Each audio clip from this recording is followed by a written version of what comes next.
అందరికీ నమస్కారం అండి. గాయత్రక్క హోమ్కి స్వాగతం.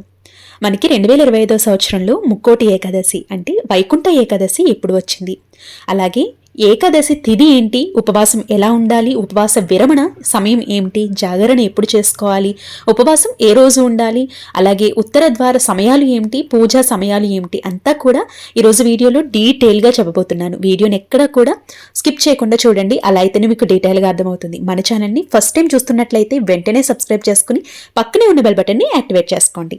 ముక్కోటి దేవతలందరూ కలిసి శ్రీమన్నారాయణకి పూజలు చేయటానికి, ఆయన దర్శనం చేసుకోవటానికి వైకుంఠానికి ఏకాదశి తిథి నాడే వెళ్తారట. కాబట్టి ఇంత పవిత్రమైనటువంటి రోజుని వైకుంఠ ఏకాదశి లేదా ముక్కోటి ఏకాదశి అని పిలుస్తాము. ఈరోజు శ్రీమన్నారాయణుడు గరుడ వాహనంపై 3 కోట్ల దేవతలతో భూమి మీదకు దిగివస్తారట. ఈరోజు ఎవరైతే స్వామివారిని ఉత్తర ద్వారం గుండా వెళ్లి దర్శనం చేసుకుంటారో అలాంటి వారికి మోక్షం సిద్ధిస్తుందండి.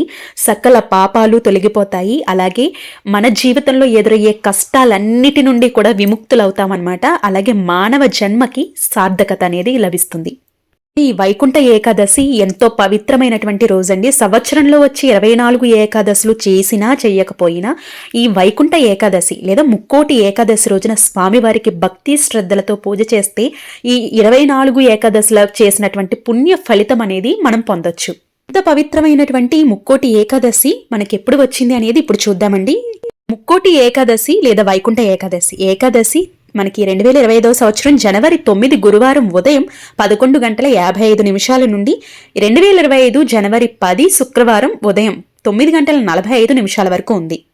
అయితే సూర్యోదయంతో ఉన్నటువంటి పండుగనే తిథినే మనం పర్వదినంగా పరిగణిస్తాం. కాబట్టి ముక్కోటి ఏకాదశి లేదా వైకుంఠ ఏకాదశి మనకి 2025 సంవత్సరంలో జనవరి 10 శుక్రవారం నాడు వచ్చింది.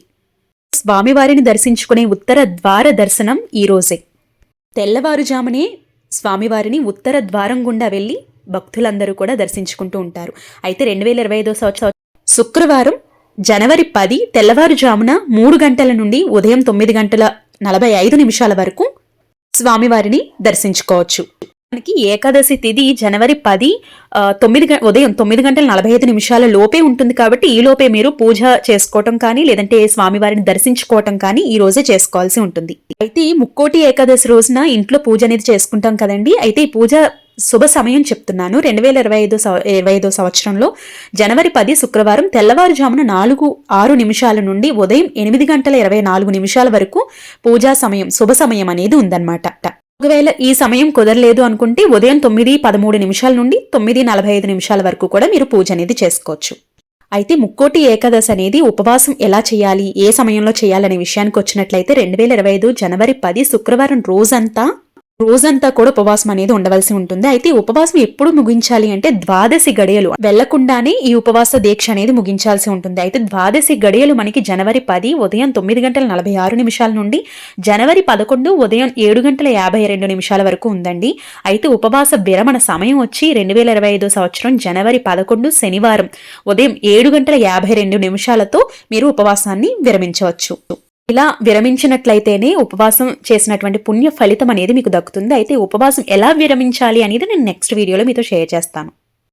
జాగరణ విషయానికి వచ్చినట్లయితే 2025 సంవత్సరంలో జనవరి 10 శుక్రవారం రాత్రంతా ఉండాలి. మనకి ఏకాదశి పూజ అనగానే తెల్లవారుజామునే పూజ, అలాగే స్వామివారికి భక్తి శ్రద్ధత నియమ నిష్టలతో పూజ అనేది చేసుకోవాలి. అలాగే ఆ రోజు ఉండే ఉపవాసం, జాగరణ, దానం ఇవేనండి ప్రధానంగా మనం గుర్తుపెట్టుకోవాల్సిన విషయాలు.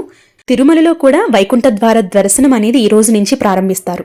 అంటే ఒక్క రోజులో వైకుంఠ ద్వారం నుండి భక్తుల్ని వెళ్లి దర్శనం చేయించడం అనేది కుదరని పని. కాబట్టి తిరుమలలో ఈ వైకుంఠ ద్వార దర్శనం అనేది 2025 సంవత్సరం జనవరి 10 శుక్రవారం నుండి ప్రారంభమయ్యి జనవరి 19 ఆదివారం వరకు వైకుంఠ వాకిళ్లు తెరుచుకుంటూ ఉంటాయి. కాబట్టి ప్రతి ఒక్కరూ స్వామివారి యొక్క పూజ చేసుకుని స్వామివారి కృపకు అందరూ కూడా పాత్రులవుతారని భావిస్తున్నాను. స్వామివారు పిలిస్తే పలికే దైవం అండి. మనకి ఉన్నటువంటి ఆపద కాలంలో తప్పకుండా అడ్డుపడే దైవం.